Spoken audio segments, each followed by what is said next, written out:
നമ്മൾ ദിനേന ഉരുവിട്ടുകൊണ്ടിരിക്കുന്ന ഒരു ദിക്റുണ്ട്. റദീതു ബില്ലാഹി റബ്ബ വബിൽ ഇസ്ലാമി ദീനാ വബിമുഹമ്മദിൻ സ്വല്ലല്ലാഹു അലൈഹി വസല്ലമ നബിയ്യൻ വറസൂലാ.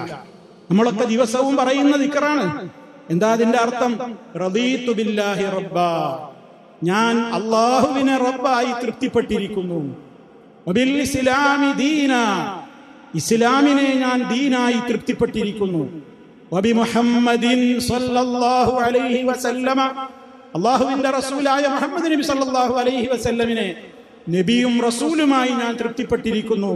ഇത് പറയുന്ന ഒരു മനുഷ്യന് പിന്നെ റബ്ബിന് തൃപ്തിയില്ലാത്ത, ഇസ്ലാമിന് നിരക്കാത്ത, മുത്ത മുസ്തഫ പഠിപ്പിച്ച ആദർശങ്ങൾക്ക് നിരക്കാത്ത ഏതെങ്കിലും ഒരു വിശ്വാസമോ സ്വഭാവമോ പെരുമാറ്റമോ പ്രവൃത്തിയോ ജീവിതത്തിൽ കൊണ്ടു നടക്കുവാൻ സാധ്യമാകുമോ?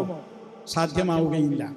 നമ്മൾ എന്താ ചൊല്ലുന്ന ദിക്റ് നമ്മളെങ്കിലും ഒന്ന് ഓർക്കണം, നമ്മളെങ്കിലും അതിന്റെ ആശയങ്ങൾ പഠിക്കണം.